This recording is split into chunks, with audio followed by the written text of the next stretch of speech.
Tonic.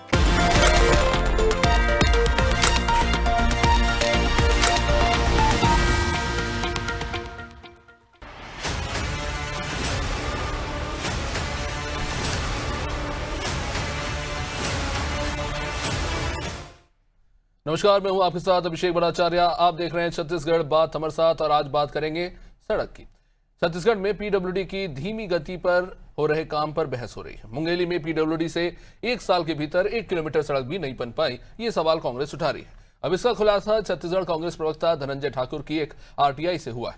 Dhananjay Thakur ने RTI लगाई थी। अब इसके जवाब में उन्हें बताया गया कि साल 2024 से लेकर 2025 में मुंगेली में करीब आधा किलोमीटर की सड़क ही बनी और मेन पार्ट में जो सड़क बनी वो आधा किलोमीटर से भी कम है। विभाग से 1 साल में 1 किलोमीटर की सड़क भी नहीं बन पा रही, तो कांग्रेस ने इस पे सवाल उठाया। वही पूर्व मुख्यमंत्री भूपेश बघेल ने कह दिया कि उप मुख्यमंत्री जी, जो कि पीडब्ल्यूडी मिनिस्टर भी है और उन्हीं का क्षेत्र है, वहां पे आधे किलोमीटर की सड़क ही बन पा रही है। बाकी प्रदेश का ऐसे में क्या हाल होगा? भूपेश बघेल को जवाब देते हुए उप मुख्यमंत्री अब अरुण साव जो है, उन्होंने कहा कि भूपेश बघेल के 5 साल के कार्यकाल में 1 किलोमीटर सड़क भी नहीं बनी और ना ही सड़कों की मरम्मत हुई। अब ऐसे में भूपेश बघेल को आरोप लगाने का कोई अधिकार नहीं। अब आपको बता दें कि छत्तीसगढ़ में पीडब्ल्यूडी ने कुछ समय पहले एक प्रेस नोट जारी करके बताया था कि 31 जुलाई तक 4,492 करोड़ रुपए की लागत के कुल 617 सड़क और 91 पुल स्वीकृत हुए हैं। जाहिर है, स्वीकृति एक दिन में तो नहीं हुई होगी, अलग अलग समय में होती है। अलग अलग समय में सड़क प्रोजेक्ट के लिए स्वीकृति प्रदान की जाती है, इनका धीरे धीरे निर्माण होता है। अब सवाल यह है कि छत्तीसगढ़ के रोड इंफ्रास्ट्रक्चर की सच्चाई आखिर क्या है? कांग्रेस सरकार जाने के बाद क्या पीडब्ल्यूडी विभाग के काम में तब्दीली आई, जो कि बीजेपी दावा कर रही है? और जिस प्रदेश में सड़कों की हालत इतनी खराब है कि बच्चे स्कूल नहीं जा पा रहे हैं, सड़कें टूटी हुई हैं, सड़कें पानी में गायब हो जा रही हैं, ऐसे में आम जनता ये परेशानी उठा रही है। वहां सड़क निर्माण की या मरम्मत की गति इतनी धीमी क्यों है, ये भी सवाल है। आज की चर्चा इसी पे होगी, उससे पहले बयानों पर एक नजर। 2024 से लेके अभी 2025 तक, जनवरी 2024 से लेके मार्च 2025 है ना, एक कितने सड़कें स्वीकृत हुई और बने, तो बताया गया इसमें एक मैन पार्ट अंतर्गत कोट छाल से गौतम चौक तक लंबाई 0.45 मीटर से सीसी सड़क निर्माण कार्य हेतु स्वीकृति प्रदान की गई। और दूसरा, मुंगेली जिला में अस्पताल पहुंच लंबाई है 0.50 किलोमीटर। तो कितना किलोमीटर है? आधा किलोमीटर। 0.50 किलोमीटर, इतना लंबा बनाया है अरुण साव ने। 2 सड़क की स्वीकृति हुई है जो आधे किलोमीटर। उप मुख्यमंत्री विभाग और अपने जिले में आधा किलोमीटर की सड़क। भूपेश बघेल जी ने लगातार 5 साल छत्तीसगढ़ की जनता को ठगने का काम किया, लूटने का काम किया, झूठ बोलने का काम और ठगने का काम लगातार ये उनका 5 साल का कार्यकाल। अभी फिर एक झूठ बोला है उन्होंने। जानकारी कुछ मांग रहे हैं, प्रस्तुत कुछ ढंग से कर रहे हैं। ईएनसी से मांगा जा रहा है कि आपके कार्यालय से कितने के कार्य की स्वीकृति हुई। अब ईएनसी क्या जानकारी देंगे? उनके कार्यालय में, उनके अधिकार क्षेत्र में जो स्वीकृति का पावर है। नॉन बजटेड काम में 50 लाख तक के काम स्वीकृत करने का अधिकार प्रमुख अभियंता को है।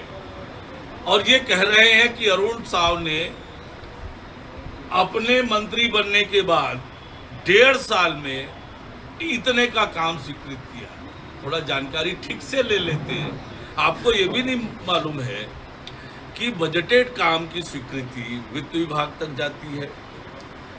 विभाग को अधिकार है 5 करोड़ तक के काम की स्वीकृति का। प्रदेश में हमारी सरकार बनने के बाद 2023-24 यानी 3 महीना, 24-25 पूरा 12 महीना और अभी 25-26 4 महीना, इस तरह से 1 साल और 7 महीने में 712 कामों की स्वीकृति 4,500 करोड़ के करीब की स्वीकृति राज्य शासन से लोक निर्माण विभाग को हुई। और मुंगेली का उन्होंने बताया, क्या बताया? आधा किलोमीटर काम की स्वीकृति। मुंगेली में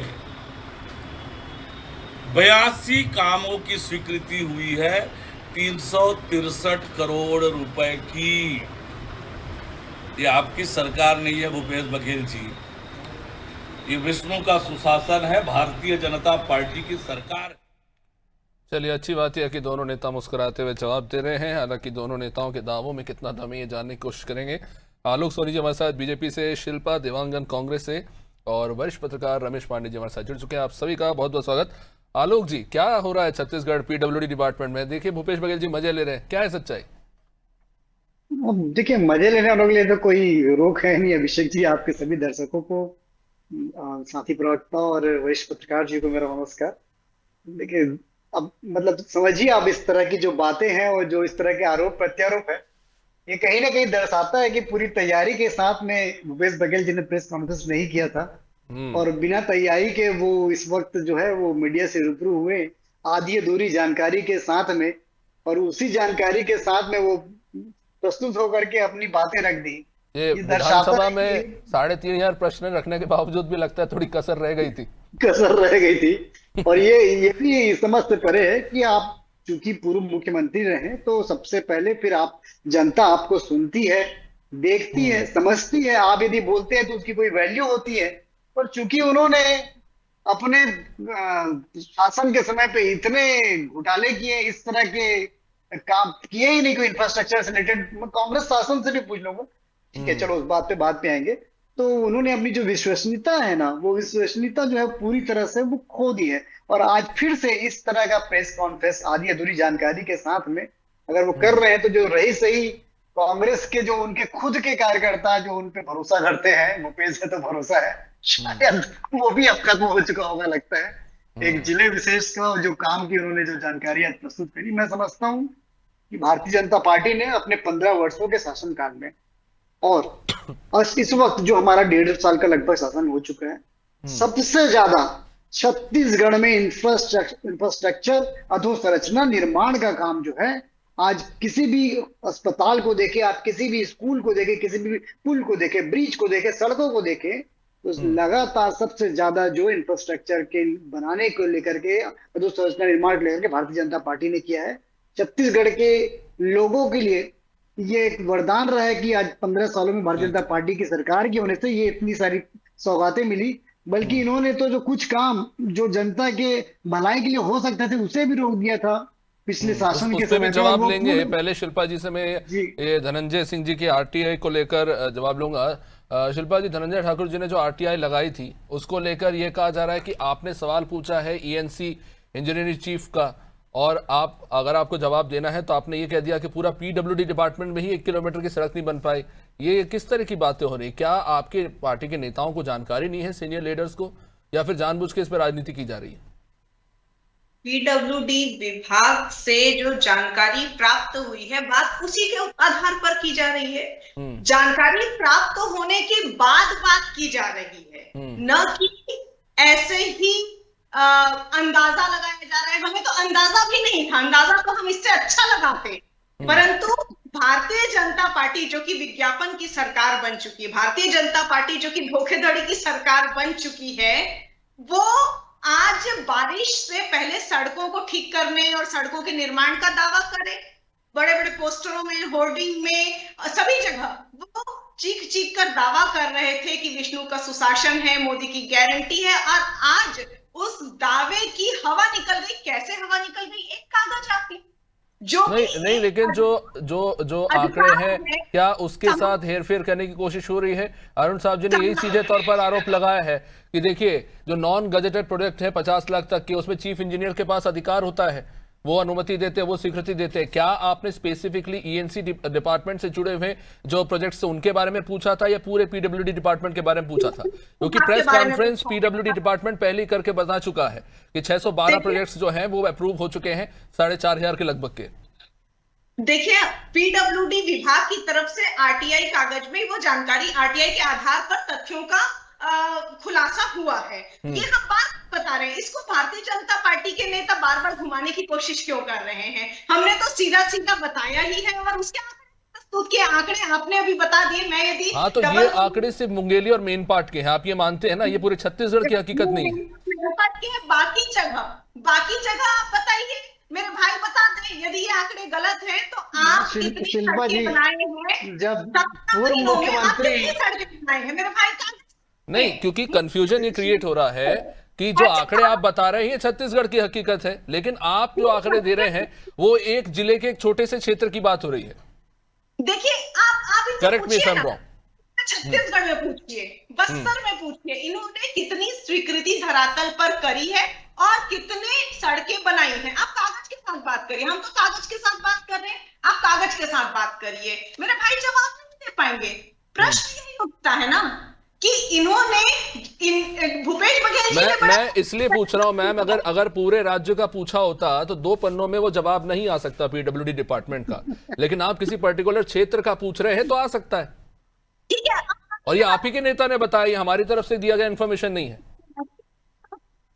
बताइए ना, आपके 17 महीने में कितनी सड़कें धरातल पर बना दी है? धरातल पर कागज नहीं चाहिए, कागजी कार्रवाई नहीं चाहिए। आप कितने वर्क ऑर्डर निकाले हैं, कितने टेंडर किए हैं, कितने सड़कों का निर्माण कंप्लीट हो चुका है? आप 617 सड़कों की बात कर रहे हैं। कार्य आदेश दिखाइए मेरे भाई को मैं चैलेंज कर रही हूँ, कार्य आदेश दिखाइए। आप चैनल में बैठकर ही दिखा दीजिए, कार्य आदेश दिखा दीजिए, वर्क ऑर्डर दिखा दीजिए। इस पे आलोक सिंह जल्दी से आपका जवाब, फिर मैं आपके पास आता हूँ। रमेश दिखा दीजिए। मैं तो बस्तर के वर्क ऑर्डर्स की लिस्ट भी देखकर आई हूँ, विभाग देखकर आई हूँ, परंतु जो स्वीकृति हुई थी वो भूपेश सरकार के समय में है। अभिषेक जी, जब पूर्व मुख्यमंत्री इतने निराधार तथ्यों के साथ में भी बातों को रख रहे हैं, तो आप शिल्पा जी से तो कार्यकर्ता है पार्टी की, उनसे उम्मीद नहीं रख सकते कि वो इतनी बड़ी जानकारी के साथ में वो बैठी होंगी। मैं ऐसी उम्मीद भी नहीं लगाऊंगा कि जब इतने बड़े पूर्व मुख्यमंत्री जो है वो निराधार तथ्य के साथ बात कर रहे हैं, बच्चा भी बता देगा कि इस तरह के जो जवाब यदि आपको मिल रहे हैं तो किस आधार पे बेस्ड होंगे, और आप यदि उसके बिहाफ में कोई प्रेस कॉन्फ्रेंस कर रहे हैं, कोई आरोप प्रत्यारोप कर रहे हैं, तो कम से कम उससे जांच लेना चाहिए। मैं तो और जहां तक कि धनंजय ठाकुर जी एक और आरटीआई दायर करे और पूरी ये डिटेल जो शिल्पा जी ने सवाल पूछे हैं उसके जवाब भी उसमें जी। बस्तर क्षेत्र की चाहे पूरे प्रदेश के, बस्तर क्षेत्र में सभी ने देखा शिल्पा जी कि कैसे एक पत्रकार जो है वो जिन्हें अपने बेचारे को मामला उजागर करने के लिए आपके क्षेत्र, आपके कार्यकाल में करोड़ों रुपए का जो घोटाला हुआ था उसके लिए उनकी हत्या कर दी गई। आप मेरा मुंह मत खोलिए, मैं अगर मुंह खोलने पे आऊंगा तो आप जो है वो ठीक पानी हो जाएंगे। ठीक है रमेश जी देखिए क्या है, कुछ बातें बड़ी दिलचस्प है। ठीक है रमेश जी, कुछ बातें दिलचस्प है। देखिए बघेल सरकार में भी बोला जाता था कि देखिए हमने इतने रोड प्रोजेक्ट स्वीकृत कर दिए, इतने किलोमीटर की स्पीड से हम रोड बना रहे हैं, और ये सारी बातें होती है, लेकिन जनता जब सड़क पर उतरती है उसे दिख जाता है कि कौन कितना काम कर रहा है। अब राजधानी रायपुर का ही हाल देख लीजिए, वो स्काई वॉक, वो एक ऐसा लोहे की जंग खाया हुआ, वो आज तक अब जाके फाइनली वो बन पाएगा। ऐसी हाल हम आसपास भी देख रहे हैं जहां पर रोड इंफ्रास्ट्रक्चर की हालत खराब है। तो जब कोई नेता दावा करता है कि एकदम अमूलचूल तरीके से हम बहुत ही क्रांतिकारी तरीके से रोड निर्माण कर रहे हैं, विश्वास करना थोड़ा मुश्किल हो जाता है। रमेश जी बिल्कुल सही कह रहे हैं। आवाज आ रही है ना? जी स्पष्ट है। देखिए पहले तो जिस प्रकरण पे हम लोग बात कर रहे हैं उस पे बहुत गंभीरता से बात होनी चाहिए। ये एक मामला तो ऐसा है जिसमें एक तरह से कह लीजिए कि मतलब हंस करके खूब आनंद लिया जा सकता है, लेकिन इसका दूसरा पहलू ये है अभिषेक जी, समझना चाहिए कि पीडब्ल्यूडी कार्यदायी एजेंसी है, वे स्वीकृति करने वाली एजेंसी नहीं है। आप इस बात को समझने की कोशिश करिए। किसी भी सड़कों के निर्माण का, बिल्डिंग के निर्माण का, नहरों के निर्माण का जो भी स्वीकृति प्रदान करती है वो वित्त विभाग करता है और सरकार करती है। पीडब्ल्यूडी केवल कार्यदायी एजेंसी है जो स्वीकृत करके उसके पास निर्देश जाता है, उसमें वो काम करती है। अब जैसा कि अरुण साव जी ने बताया कि वो ईएनसी कार्यालय से जो आरटीआई लगा के मांगा गया, तो ईएनसी ने अपने हिस्से की बात बता दिया, ये सही है। अब अभिषेक जी आप कह रहे थे कि धनंजय ठाकुर जी को एक आरटीआई फिर से लगानी चाहिए और आरटीआई की ये समझ होनी चाहिए कि हमको कहाँ लगानी है। वो वित्त विभाग के पास ये आरटीआई लगाए कि उन्होंने छत्तीसगढ़ में 2 सालों के कार्यकाल में या 1.5 साल के कार्यकाल में कितनी सड़कों को स्वीकृति प्रदान की है, तो सही बात समझ में आएगी। अगर पीडब्ल्यूडी से जानकारी लेना है तो उनको ये पूछना चाहिए, जो शिल्पा वाहन जी ने कहा कि कितने कार्यादेश जारी किया, कितने कामों को पूरा किया, ये पीडब्ल्यूडी डिपार्टमेंट से ले सकते हैं। लेकिन पीडब्ल्यूडी डिपार्टमेंट ये नहीं बता सकता कि कितने सड़कों की स्वीकृति हुई है। तो ये तो मैं ये कहूंगा कि ये थोड़ा सा, ये कभी कभी अति उत्साह में ऐसी बातें हो जाती है, कोई गलत बात नहीं है, इसमें विवाद का कोई विषय नहीं है। कांग्रेस ने सवाल उठाए, ये बहुत अच्छी बात है, और कांग्रेस को और बढ़ चढ़कर से सवाल उठाना चाहिए। जैसा कि मैंने विधानसभा में देखा था, माननीय सदस्य धर्मजीत सिंह ने बिलासपुर, पंडरिया, मुंगेली और तखतपुर की सड़कों के खराब स्थिति का मामला उठाया था। और इसी तरह से अभी मैंने कुछ वीडियोज देखे थे जिसमें बिलासपुर के सांसद जो केंद्रीय राज्य मंत्री हैं, उनका घेराव भी हुआ था, लोगों ने सड़कों की समस्या को लेकर के किया था। तो मैं ये भी कहूंगा कि ये बरसात का मौसम है, सड़कें खराब हो जाती हैं, भारी वाहन चल रहे हैं, सरकार को भारी वाहनों पर रोक लगानी चाहिए। और जो ये मरम्मतीकरण का कार्य भी होगा वो बरसात के बाद ही हो सकेगा, ये सारी बातें हैं।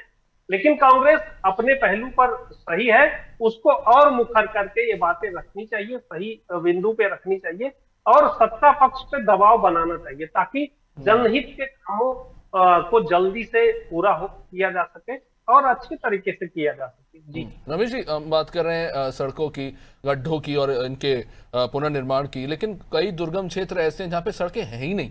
मतलब वहाँ बारिश में आपको सिर्फ दलदल दिखेगा, सड़क ही नहीं होती है। अब कितनी दुखद तस्वीर एक सामने आई जब कांकेर में गर्भवती महिला को 4 किलोमीटर चलना पड़ा अस्पताल जाने के लिए, क्योंकि वहाँ कुछ नहीं चल सकता, वो सड़क ही पूरी दलदल बन चुकी है। तो ये जो तस्वीरें आती है वो कहीं ना कहीं निराश करती है। फिर आप भले ही बोले कि हमने इंफ्रास्ट्रक्चर में इतना खर्चा किया, जैसे आज अरुण साहब जी जो आंकड़े गिना रहे थे, सुनने में आंकड़े अच्छे लगते हैं, लेकिन ये आंकड़े अगर वो लोग सुने जो देखते हैं कि बरसात में उनके पास चलने के लिए सड़क तो छोड़िए, एक सपाट जमीन तक नहीं है, दलदल है। देखिए अभिषेक जी, उसके लिए सरकार जिम्मेदार नहीं, उसके लिए स्थानीय जनप्रतिनिधि जिम्मेदार है। जैसे कांकेर का जो मसला उठाया, आपने बिल्कुल सही उठाया। अब आप सवाल ये है कि वहां का स्थानीय जनप्रतिनिधि क्या कर रहा है, उसको ये मालूम नहीं कि मेरे क्षेत्र में कहाँ सड़क है, कहाँ सड़क नहीं है। सरकार तो पैसा दे रही है, केंद्रीय जो अब रमेश पांडे जी, इसमें बड़ी दिलचस्प तस्वीर सामने आती है कि वहां का सरपंच कौन है। अब वो कांग्रेस समर्थित हुआ और वहां का विधायक कांग्रेस का हुआ तो ठीक है, अगर बीजेपी का और बीजेपी समर्थित हुआ तो ठीक है, नहीं तो वहां भी राजनीति हो जाती है। ये तो हम हर दूसरे दिन देखते हैं किस तरह की खबरें वहां से आ रही है। अब ऐसे में क्या करें सर, 2 लोगों की राजनीति में पिस रहे हैं वहां के लोग, और ये मैं दोनों ही राजनीतिक दलों के लिए कह रहा हूँ, किसी एक के लिए नहीं। नहीं, आप देखिए अभिषेक जी, परिस्थितियां बहुत बदल गई है।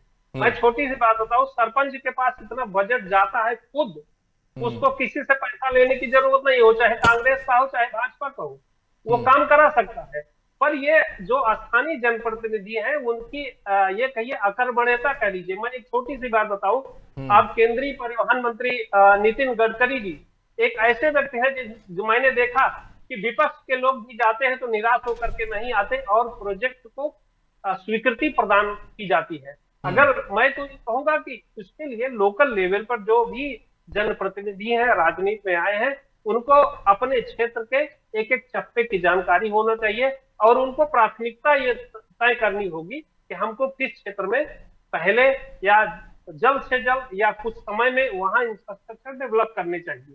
ये चीजें होनी चाहिए। इसके लिए मैं ये कहूंगा कि मुख्यमंत्री अब जाकर के वहां या पीडब्ल्यूडी के मंत्री जाकर के वहां कांकेर में सड़क बनवाए, ये कहना थोड़ा सा गले नहीं उतरता है, ये लाजमी नहीं। जाहिर सी बात है वो पंचायत स्तर का काम है। खैर, लेकिन एक जो बात भूपेश बघेल जी ने बोली उस पर जवाब चाहूंगा आलोक जी। वैसे उन्होंने मजाक में ही कही थी हंसते हुए, लेकिन उनका सवाल यही था कि उप मुख्यमंत्री जो पीडब्ल्यूडी मिनिस्टर है, उनका खुद का जो क्षेत्र मुंगेली, वहां पर जो है निर्माण कार्य इतना कम क्यों है, इतना सीमित क्यों है। वो ये इस पर्सपेक्टिव में डाल रहे कि मंत्री जी के इलाके में यह हाल है तो फिर छत्तीसगढ़ के बाकी इलाकों में क्या होगा। नहीं, इनका जो सवाल था, ये सवाल का जवाब ये है कि वो सवाल ही एक्चुअल में गलत था। उन्होंने जानकारी एनसी से मांगी तो उन्होंने अपने अपने जो लिमिट की जो जानकारी वो प्रोवाइड करी। उसके बाद में आदरणीय उप मुख्यमंत्री अरुण साव जी को सुना होगा, उन्होंने बताया कि कितना उनके क्षेत्र में भी उन्होंने अमाउंट सैंक्शन किया हुआ और क्या वर्क ऑन प्रोग्रेस चल रहे हैं। और जहां तक अगर मैं समझता हूँ 5 वर्ष कांग्रेस ने काम किया होता इंफ्रास्ट्रक्चर के विकास में, डेवलपमेंट में, तो उन्हें ऐसी नौबत नहीं आती इस तरह के प्रेस कॉन्फ्रेंस में जो आज जिल्लत हो रही है या शर्मनाक स्थिति हो रही है। अगर उन्हें पता होता कि किस तरह से कहां से जानकारी निकाली जा रही, इन्होंने काम किया ही नहीं। इन्होंने केवल उस पर ध्यान दिया कि कैसे अरुण साव जी की इस बात को मैं कैसे एक्सेप्ट करूं। उन्होंने तो कह दिया बिल्कुल ही काम नहीं हुआ। भूपेश बघेल जी जब मुख्यमंत्री थे वो कह रहे थे कि रमन सरकार में 218 किलोमीटर सालाना सड़क बनती थी, हम 330 किलोमीटर सालाना सड़क बना रहे हैं अब। देखिए, ये बिल्कुल सही बात है। पिछले 5 वर्षों में जब कांग्रेस का शासनकाल था उस समय पे कोई भी वर्क नहीं हुआ। ये जो फसल इन्होंने काटी इंफ्रास्ट्रक्चर की, कांग्रेस भारतीय जनता पार्टी की जो देन थी, जो सड़कें हमने बनाई थी, जो इंफ्रास्ट्रक्चर हमने डेवलप किया था, ये केवल फीता काटे हैं 5 वर्ष। और कोई भी नया काम इन्होंने स्वीकृत ही नहीं किया उस पे। और जबकि हाँ, कुछ राजमार्ग जो है, राष्ट्रीय राजमार्ग है, उसकी जो मांग की गई स्थानीय सांसदों के द्वारा और कांग्रेस शासन के द्वारा, तो उसमें कुछ चौड़ीकरण या फिर 4 लेन रोड, उसके लिए जो है नितिन गडकरी जी ने स्वीकृति दी है, लेकिन वो काम अभी पेंडिंग है। पर जो अगर आप स्थानीय स्तर पे देखिए, स्टेट हाईवे की बात करें या रिनोवेट करने की बात करें या सड़कों के मरम्मतीकरण की बात करें, वो पूरी तरह से जीरो थे। और आम जनता जो है वो त्रस्त थी, क्योंकि पिछले 5 वर्ष में कोई नई सड़क या पुरानी सड़कों के रिपेयरिंग से रिलेटेड कोई काम नहीं हुआ। इन्होंने काम किया नहीं, इसे पता भी नहीं कि इन्हें कैसे जवाब मिलेगा या क्वेश्चन कैसे पूछे या आरटीआई कैसे लगाए। ये इनकी यही तो परेशानी है। काम किया होते तो पता होता। ठीक है, जवाब ले लेते शिल्पा जी।